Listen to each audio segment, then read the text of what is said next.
Antoine, c'est une tradition et c'est même la loi. La semaine dernière, magistrats et personnalités publiques ont fait le point sur le bilan juridique de l'année 2017 au cours de l'audience solennelle, audience à laquelle participait également notre invité.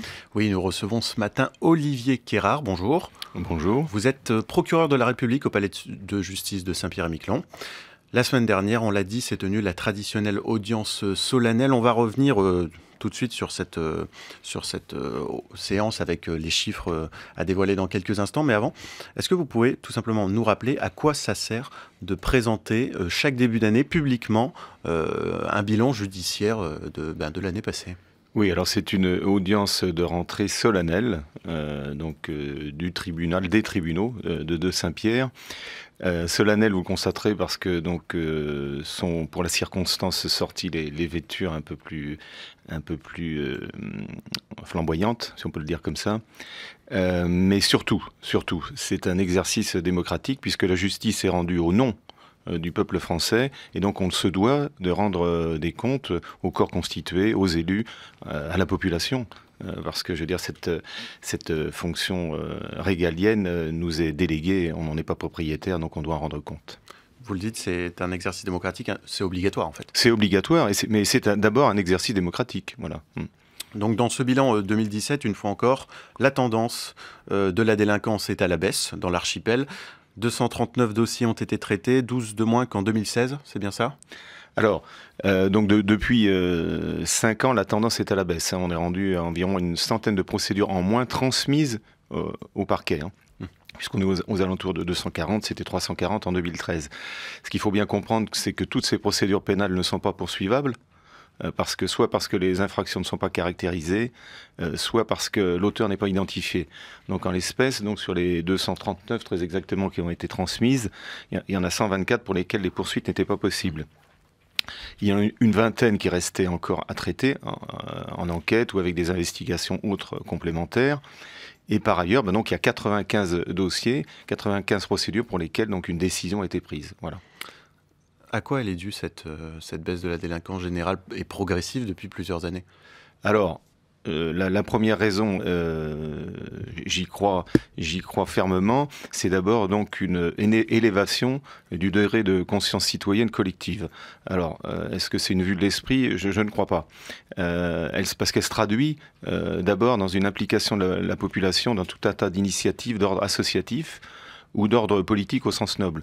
Et bientôt, je ne vais pas dire chaque jour, mais chaque semaine nous montre que cette assertion est avérée. Et donc cette conscience citoyenne accrue, elle irrigue forcément le rapport à la loi. Ça, c'est la première raison. La deuxième raison, qui est un peu moins positive, c'est que certains délinquants multirécidivistes, certains délinquants d'habitude, qui étaient pourvoyeurs de l'archipel, ne sont plus présents sur l'archipel. Ont été éloignés ou se sont d'eux-mêmes éloignés de l'archipel. Et puis, la troisième raison, là où je me pose une question, c'est que cette baisse continuelle de délinquance, il faut tout de même la moduler, parce qu'il y a une part d'infractions qui n'est pas révélée. Je veux dire, là, on travaille sur des infractions qui sont dénoncées, constatées par la gendarmerie, par les différents services de l'État, mais il y en a une part. Je pense notamment au petit trafic de stupéfiants locaux ou aux violences intrafamiliales. Il y a une part de cette délinquance qui n'est pas révélée. Ce sont quoi ? Ce sont des zones d'ombre dans des zones bilan ? d'ombre, bien évidemment, parce qu'on se doute bien que les trafiquants d'eux-mêmes ne vont pas venir se dénoncer et que d'autre part, il y a un certain secret dans les familles par rapport à ce qui peut s'y passer. Sur le plan de la maltraitance. On va en parler justement de ces deux zones d'ombre. Un mot sur les stupéfiants. Premièrement, en juillet, le Canada rejoindra les quelques endroits au monde où le cannabis est légal. Il y a même un article qui est récemment sorti qui montre les points de vente au Nouveau-Brunswick, par exemple. Ce n'est qu'à quelques kilomètres de l'archipel. Vous l'avez dit, la lutte contre les petits trafics va rester une priorité cette année en 2018. Oui, c'est une priorité. Je l'ai clairement affiché quand j'ai pris mes fonctions maintenant, il y a quelques années, et ça le demeurera parce que tout simplement, cette lutte contre les petits trafics locaux, d'abord, c'est une lutte contre une mini-économie souterraine, et c'est surtout une façon de lutter contre les dérives qui sont offertes à cette jeunesse, ces tentations qui sont de faux, de faux paradis, des paradis artificiels. On le sait très bien, le rapport de l'Organisation mondiale de la santé, quand bien même reconnaît le pouvoir peut-être curatif d'une des substances du cannabis qui s'appelle le cannabidiol, mais à condition qu'il soit administré donc par un médecin, enfin sous contrôle médical. Pour le reste, l'Organisation mondiale de la santé, contrairement à ce que je peux lire à droite ou à gauche ou entendre à droite ou à gauche, condamne l'usage récréatif du cannabis parce que c'est une catastrophe, et notamment pour la jeunesse qui se désocialise, qui est en échec scolaire. Et puis on le sait, je vais vous donner un seul chiffre, je ne vais pas abreuver donc nos auditeurs de chiffres, c'est que un consommateur régulier de cannabis a 2 fois plus de chances de développer une psychose, et je pense notamment donc une schizophrénie. Et ça, je l'ai vécu dans le cadre de dossiers. Enfin, je ne vais pas vous faire état de tout ce que comment est-ce qu'on communique, comment est-ce que la justice communique sur ce problème quand à côté, justement, dans les provinces voisines, on a une communication inverse qui nous banalise cette légalisation. Alors, et peut encourager des Saint-Piré à faire du tourisme de consommation à Terre-Neuve, notamment. Bon, alors comme vous le savez, de toute façon, on est dans un pays qui est régi par la séparation des pouvoirs, et donc c'est le législateur qui vote la loi, qui dit ce qui est condamnable, ce qui ne l'est pas, et c'est le pouvoir exécutif qui est chargé de le mettre en œuvre. Et la justice est là donc pour repérer les dérives et éventuellement donc condamner, et traiter les dysfonctionnements qui sont réprimés par le code pénal ou là le code de la santé publique, parce que c'est d'abord une question de santé publique.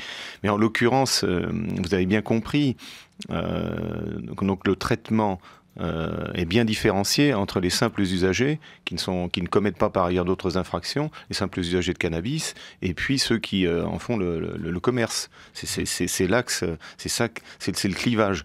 Et pour les simples usagers, donc autant la réponse pénale doit être d'ordre éducatif, sanitaire, d'accompagnement. Et à ce sujet, donc je salue le travail qui peut être fait par l'association APS, Action Prévention Santé, qui est devenue AXAPA, et d'autre part, donc, cette réponse qui est apportée à l'égard des petits trafiquants, elle renvoie devant le tribunal correctionnel. Un mot sur cette deuxième zone d'ombre, les violences intrafamiliales. Oui. Qu'est-ce que vous pourrez nous dire là-dessus ? Alors, on est tout de même sur un chiffre qui est à peu près constant depuis quelques années, c'est 6 procédures. Alors là, je parle des violences faites aux femmes. C'est environ 6 procédures donc transmises depuis quelques années au parquet. 6 très exactement, sauf cette année où on est un peu en dessous, on doit être à 4 procédures. Est-ce qu'elle rend compte parfaitement de la réalité ? C'est la question que je me pose. Voilà. Est-ce qu'on vient chaque fois, donc il y a toujours une hésitation, et plus qu'une hésitation, une crainte, je veux dire, parce que ça remet en cause tellement de choses dans le rapport au sein d'un couple, le fait de franchir donc la porte de la gendarmerie pour dire j'ai été violenté. C'est tout un univers qui s'effondre. Mais est-ce qu'on doit laisser faire ce genre de choses ? Je ne crois pas. Maintenant, c'est pareil, dans ce domaine, il y a à distinguer entre l'acte violent et l'acte, comment dirais-je, isolé, parce que ce traitement aussi est différencié en métropole. Enfin, ça, je pourrais aussi en rendre compte et vous dire la façon dont c'était traité ailleurs. Mais justement, les violences faites aux femmes, cette année, en 2017, est sorti un rapport du CESE, oui. Donc, sur les violences faites aux femmes dans les Outre-mer. Saint-Pierre-et-Miquelon ressort un petit peu comme le bon élève, peut-être à cause d'un manque de données, ou alors c'est un réel problème persistant ici à Saint-Pierre-et-Miquelon. En tout cas, on manque d'informations, vous le dites, c'est très flou comme fléau. De toute façon, cette délinquance, elle est mesurée à l'image de ce qui se passe en métropole ou ailleurs, à travers donc effectivement les signalements qui sont faits donc à la gendarmerie ou à la justice. Et on ne peut pas inventer d'autres chiffres. Alors je sais bien qu'il existe un chiffre magique qui nous vient de certaines études selon lesquelles donc une femme sur 10 violentée seulement déposerait plainte. Moi, je ne suis pas capable de dire si c'est le cas à Saint-Pierre-et-Miquelon, et je ne vais pas inventer donc quoi que ce soit en la matière. Ce que je peux vous dire, c'est que c'est traité pour les actes les plus graves avec la plus grande fermeté. C'est connu d'ailleurs de la population. À chaque fois que cela le légitime, il y a une comparution immédiate et mandat de dépôt est prononcé. Mais tout n'est pas de cet ordre-là. Et puis d'autre part, il y a une difficulté pour certains dossiers, c'est d'administrer la preuve. Voilà. On ne peut pas non plus condamner uniquement parce qu'une plaignant, je veux dire, voilà, se plaint d'actes, il faut encore que ça soit étayé. Donc avec certificat médical, circonstancié, tout un tas d'éléments. Il y a des actions qui vont être formulées cette année. Je pense par exemple à la nouvelle déléguée aux droits des femmes, Jessica Autain, que vous avez peut-être déjà rencontrée ou que vous allez rencontrer. Elle vient d'être nommée, mais bien évidemment qu'elle aura initié tout un tas d'actions, parce que c'est vrai que la précédente déléguée aux droits des femmes, je lui rends hommage. Je lui rends hommage à Linda Deschévéry, donc elle s'est particulièrement impliquée, et il y a pas mal de choses qui ont été faites, et notamment en matière de formation. Moi, c'est ce que je déplore. C'est ce que je déplore aujourd'hui, c'est qu'il y a un réseau qui existe, mais il ne peut être activé, réactivé qu'à travers des formations à la sensibilisation, au repérage et à la prise en charge donc, de ces violences qui sont très particulières, qui sont commises dans un contexte particulier, qui nécessitent une attention particulière et puis, j'allais dire, une sensibilité particulière. Un dernier mot pour finir. Il y a un stage de responsabilité parentale qui a été lancé en fin d'année, c'est bien ça ? Oui. Est-ce que vous pouvez nous en dire un petit peu plus sur oui, je veux, mais d'une façon générale, je veux dire, je veux pas faire de communication tronquée donc sur la politique pénale donc qui est conduite depuis plusieurs années, qui tend donc à développer les alternatives aux poursuites. Les alternatives aux poursuites, aujourd'hui, représentent plus de 50%, environ 55% de la réponse pénale. Ça veut dire quoi? Ça veut dire que plutôt que de saisir le tribunal quand les faits ne sont pas graves, quand la personnalité de l'auteur le justifie parce que c'est un primo-délinquant, quand il n'y a pas peu ou pas de trouble à l'ordre public et que la victime est désintéressée, il faut apporter une autre réponse que la saisine du tribunal. Et c'est le cas à travers de multiples réponses, telles le rappel à la loi solennelle, telle la régularisation administrative d'une situation, tel le désintéressement du plaignant. Et à côté de ça, il y a des alternatives aux poursuites qui sont d'une valeur pédagogique bien supérieure, que sont les mesures de réparation, notamment, donc je vous l'ai dit, en matière environnementale, l'orientation sanitaire à l'égard des usagers de stupéfiants ou des personnes qui commettent une infraction bénigne dans un contexte addiction alcoolique, et enfin, il y a eu plusieurs nouveautés donc, en 2017 au niveau des alternatives aux poursuites, notamment les stages de sensibilisation, donc sensibilisation au danger d'Internet, qu'a pu mettre en œuvre la protection judiciaire de la jeunesse, au vu de la nouvelle législation. Parce que sur Internet aussi, tout n'est pas possible. Je veux dire, il y a le respect de l'autre, le respect des valeurs républicaines, le respect du droit à l'image. Et je viens donc à votre question, et dans le même ordre d'esprit, une nouveauté pour 2017, un stage de responsabilité parentale donc, a été décidé, alors là, du coup, par le tribunal, sur réquisition donc, acceptée donc, du procureur, en alternative, donc une peine de prison avec sursis ou une peine d'amende qui n'aurait eu aucun sens pour des violences commises dans un contexte intrafamilial. Il vaut mieux, on a affaire à un dysfonctionnement familial avec deux incompréhensions, avec un acte qui est condamnable, qui a pu être commis de la part de l'auteur, mais quand la personne est sur la voie de la prise de conscience et qu'on peut lui fournir un outil pour avancer en ce sens et restaurer le lien entre l'auteur et la victime, parce que c'est de ça dont il est question. Ce sont des gens qui vont continuer à se fréquenter. Eh bien, effectivement, je ne peux que pousser en ce sens-là. Et d'ailleurs, je dirais que c'est une exigence républicaine, parce qu'il n'y a pas de raison. Il n'y a pas de raison qu'à Saint-Pierre-et-Miquelon, l'offre en matière d'alternative aux poursuites, en matière de peine alternative donc, à la prison, soit moindre qu'en métropole. En tout cas, c'est quelque chose que vous développez chaque année, progressivement, depuis plusieurs années. Merci Olivier Quérard d'avoir répondu à nos questions et d'être venu nous voir ce matin en matinale pour nous éclairer à propos de ce sujet. Je vous en prie, c'est moi qui vous remercie, monsieur.